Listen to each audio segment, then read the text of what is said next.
Get out. You don't belong here.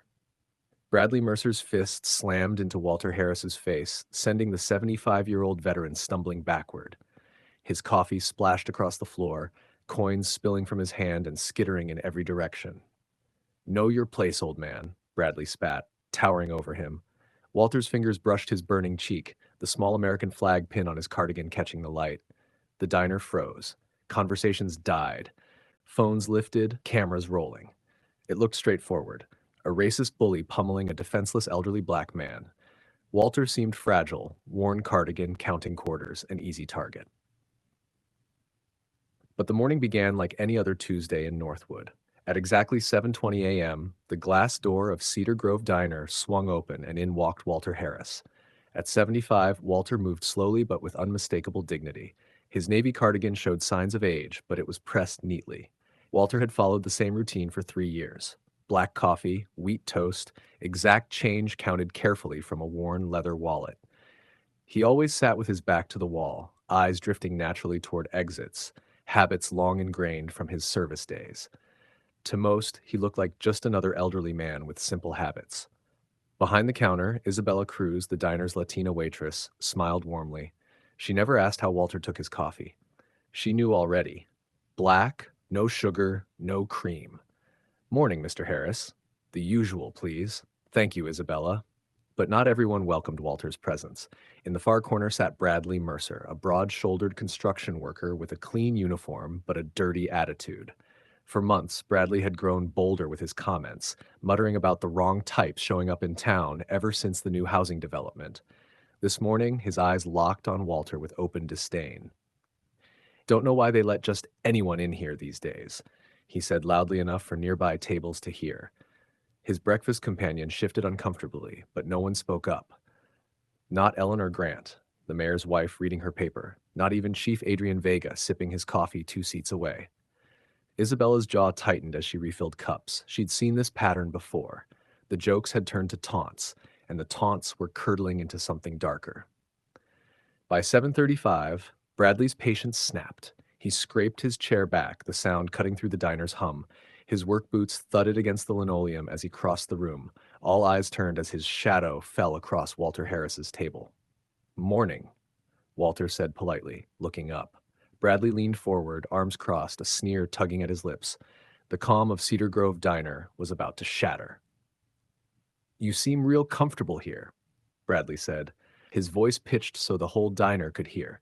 Real comfortable for someone who doesn't belong. The clatter of forks went silent.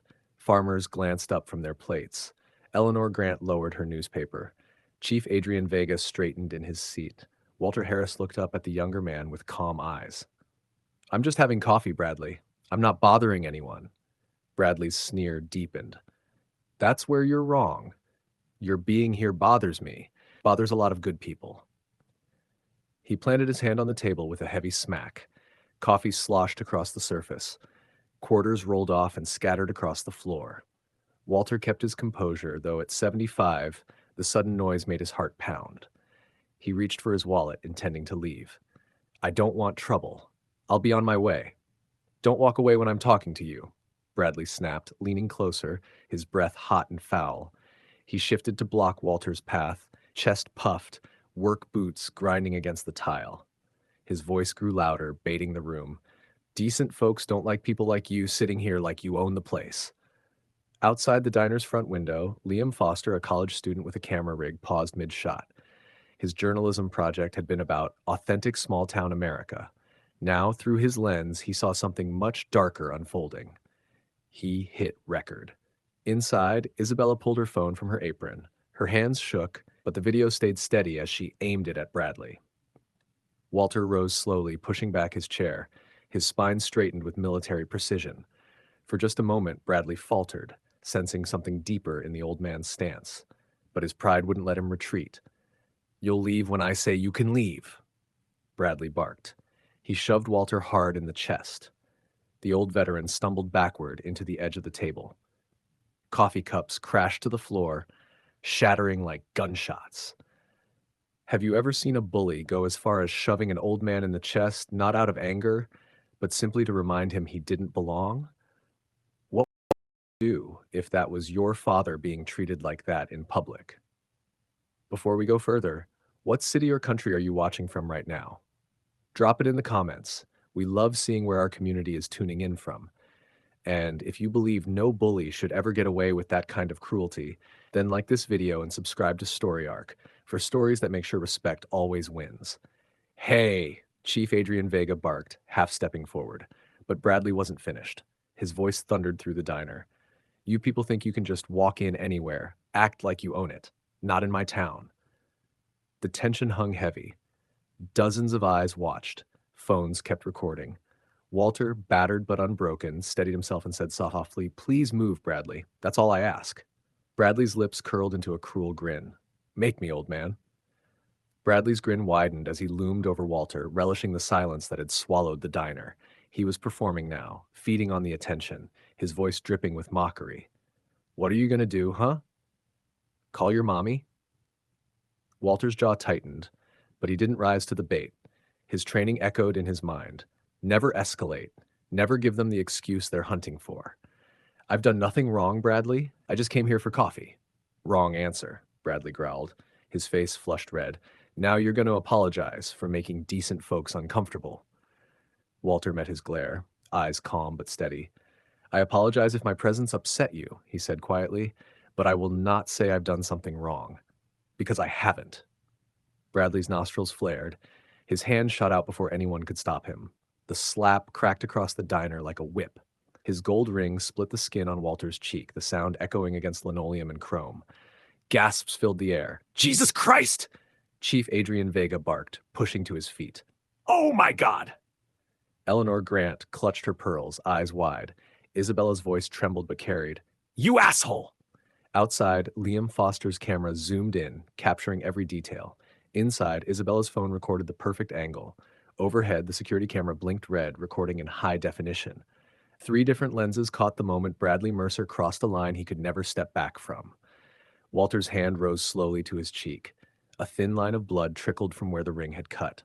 For a moment, he looked exactly as Bradley wanted, like a helpless old man, humiliated, degraded, powerless.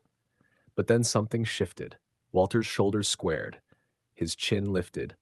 The quiet dignity of a veteran returned to his posture, a weight that made even Bradley pause for half a second. "You just made a serious mistake," Walter said evenly. Bradley barked out a laugh. "Yeah? What are you going to do about it, Grandpa?" Walter didn't reach for a weapon. He didn't even raise his voice.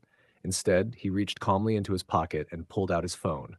His thumb scrolled to the top of his contacts list. Bradley scoffed. "What? You calling your son? What's he going to do? Come fight your battles?" Walter's eyes didn't waver. He might do more than that. The diner went utterly silent as he pressed call. The next voice they heard would change everything. The phone rang once, twice. Then a voice answered, casual and warm. "Hey, Dad. Everything all right? You don't usually call this early."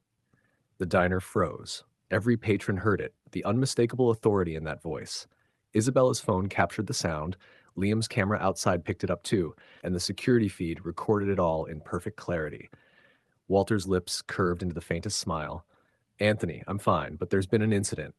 Bradley frowned, confused, his smirk faltering. "Anthony who?" he muttered. On speaker, the voice came calm at first, concerned but steady. "What kind of incident, Dad? Are you safe?" Walter's eyes stayed locked on Bradley. "I was assaulted, Anthony. A man just assaulted me here at the diner." There was a pause, then the tone on the other end shifted, sharper, professional. "Assaulted? By who? Where are you right now?" Walter didn't hesitate. "A man named Bradley Mercer. I'm at Cedar Grove Diner in Northwood."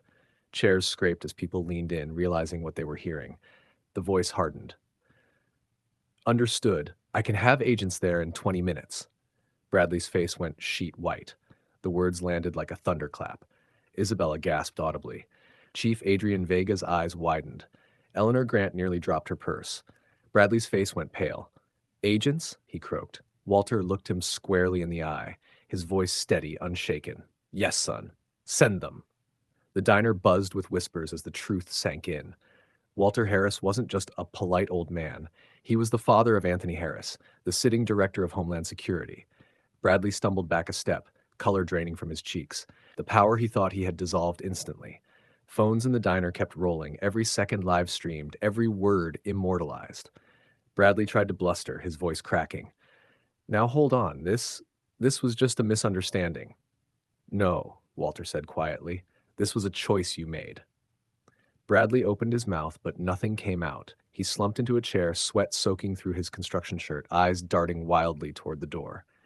Outside, Liam Foster caught it all. The bully, who only minutes ago had towered over an old man, now sat trembling like a child. The footage would be seen by millions. 17 minutes later, the sound of engines shattered the heavy silence. Black SUVs screeched to a stop outside Cedar Grove Diner. The doors flew open, and a team of federal agents stormed inside, weapons holstered but presence undeniable.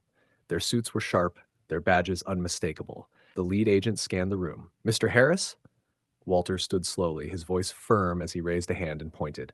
"That's him, Bradley Mercer. He's the one who assaulted me." The agent nodded once, turning sharply. "Bradley Mercer! Stand up! You're under arrest!" The diner erupted in gasps as Bradley was yanked to his feet, cuffed, and marched toward the door. He didn't resist. He couldn't. Walter seated, calm as ever, one hand resting lightly on the table. Isabella lowered her phone, breathless. Chief Adrian Vega exhaled. Eleanor Grant crossed herself. As Bradley was shoved into the waiting SUV, Walter simply adjusted his cardigan and whispered, "Some lessons come late, but they come." The cameras kept rolling. Justice had arrived. If you believe no bully should ever walk free after humiliating the innocent, then hit like and subscribe to Story Arc for stories where justice always finds its way.